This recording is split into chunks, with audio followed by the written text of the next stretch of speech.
You saw it moments ago right here, today's inauguration ceremonies for Chicago's new mayor, Brandon Johnson. Let's go back one more time to Dane Placco for more. Hi, Dane.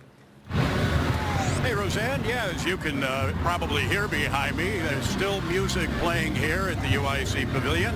A lot of the people beginning to file out now. I'll step out of the way and let you take a look. Still a few aldermen who were just sworn in up on stage, but there were probably 30,000, 3,500 people filling the pavilion a short time ago. Now they're headed for the exits. Let's show you some of the video from this morning's inauguration. Johnson was sworn in by Cook County Chief Judge Tim Evans. That happening about 11:50 this morning. Johnson's first act was to turn around and applaud the 50 aldermen sitting behind him who'd just been sworn in.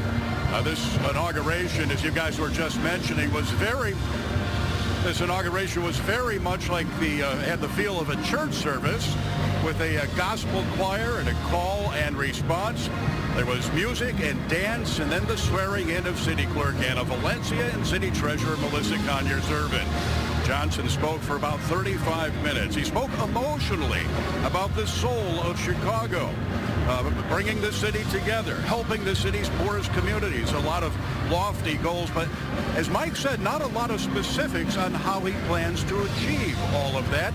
He also talked about the #1 topic in the election, public safety. Chicagoans, though, fear for their safety.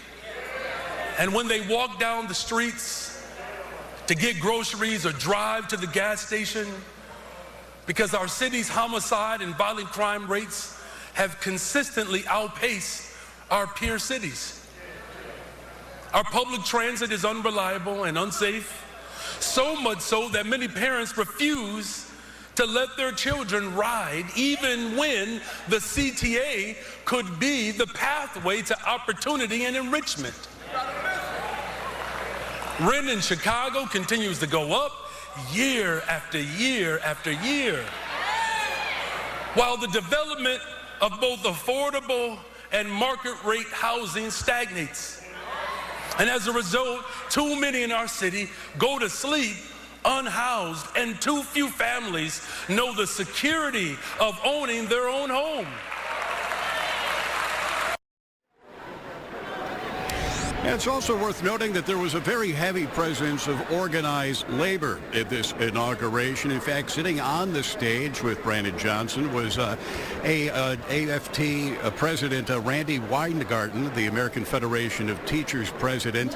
Of course, Johnson, a former organizer for the Chicago Teachers Union. Also, during the remarks, chants of SEIU broke out at one point, Service Employees International Union. So there was a very strong union presence here, as well as people from the west side and south sides occasionally chanting west side, and they would be responded by south side, south side.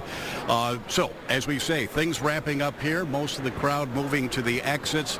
Altogether, it took about an hour and 40 minutes with Brandon Johnson delivering his address for about 35 minutes. Roseanne, back to you. Okay, Dane, thanks so much. Well, Credit Union One Arena was filled with Johnson supporters, and Joni Lum was outside with some reaction to the official start of the Brandon Johnson era.